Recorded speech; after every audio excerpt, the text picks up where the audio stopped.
Alright, I am back. It took a little bit of time and a little bit of a different technique, but it was essentially the same idea. But I got the new gasket installed on this side.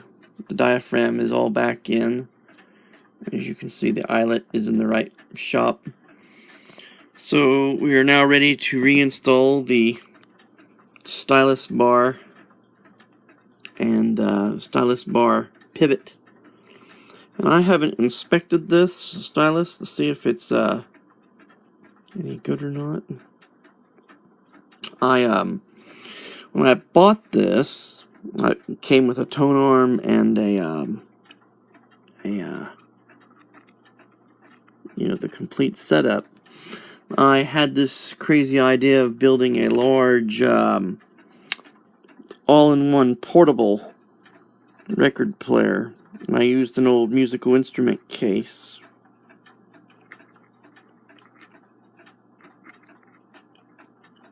And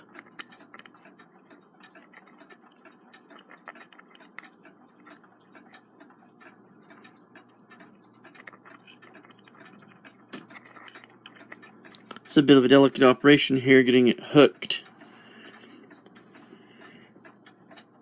I have it started. I just need to just flop over into the eye now. I have it started in the eye. There we go. Now we're ready to insert the pin. So yes, for a little while this existed in a very large, I think it was a marching baritone cabinet that I had converted into a very large suitcase portable with a double spring Sal motor and the metal horn out of some Columbia portable that I've never been able to find information on. It was stamped as a D80.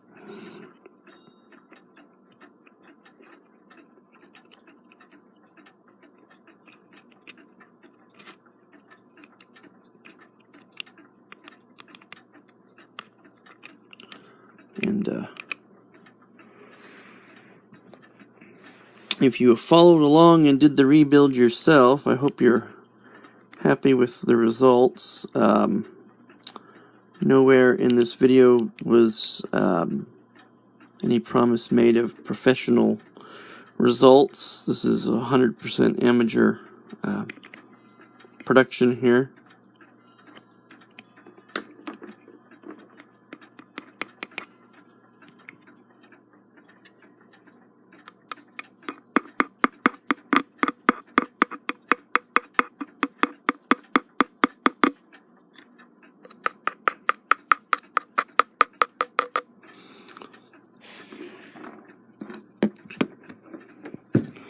So there we are. That's the reproducer all put back together with new gaskets. Now, if I was going to use this reproducer immediately, and I really should do this anyway, is I need to dribble a little bit of molten wax on this joint.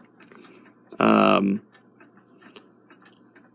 best time to have done that would have been before reassembling this side, where I could have dripped it from this side and got it on the other side of the screw head. But it looks like this has had wax applied from this side at one time. It did not look like there was evidence of wax on the inside like you would on a Victor reproducer. It looks like this was waxed after it was assembled from the outside like this. So I'd probably go ahead and do it that way. On like a Victor or a Columbia reproducer, you would wax it from the other side through the opening to the horn or tone arm. This one, it looks like they waxed it. You can see, looking at the light, you can really clearly see the marks of the original waxing, that it was waxed on this side. And it'd be to use some beeswax or something similar and melt it and drop a drop on there to seal that, make it airtight.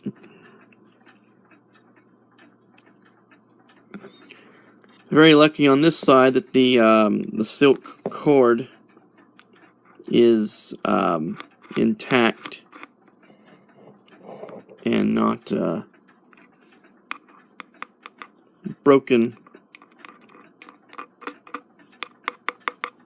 on the Edison side. That's a diamond there for playing Edison records.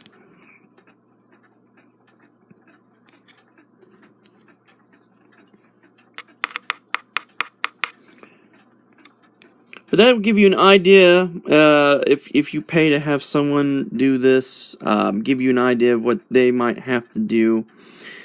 It'd probably be a little bit easier to assemble using the smaller diameter gasket, like what's used for the exhibition reproducer, which is what I used on that Columbia analyzing reproducer in the other video. It's a little bit smaller in diameter than what this material is, and it certainly not any less soft. I use this material because, as I said, looking at this old gasket here, this appears to be the same stuff that they had used.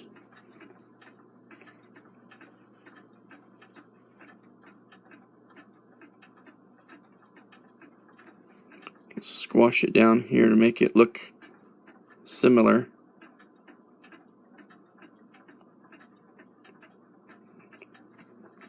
So that's pretty much the correct gasket material then.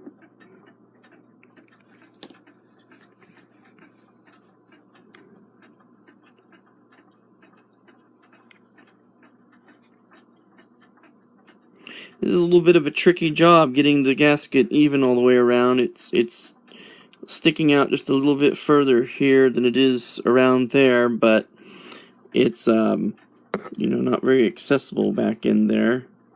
You can just see the joint, barely see the joint back in there, hidden behind this part of the casting.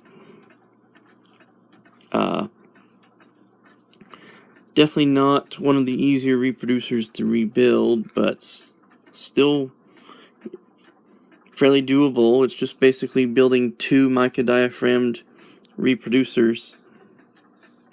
Anyway, this is Oklahoma Bridges. I'm glad you all followed along. Thanks for watching, and I'll see you next time. Bye.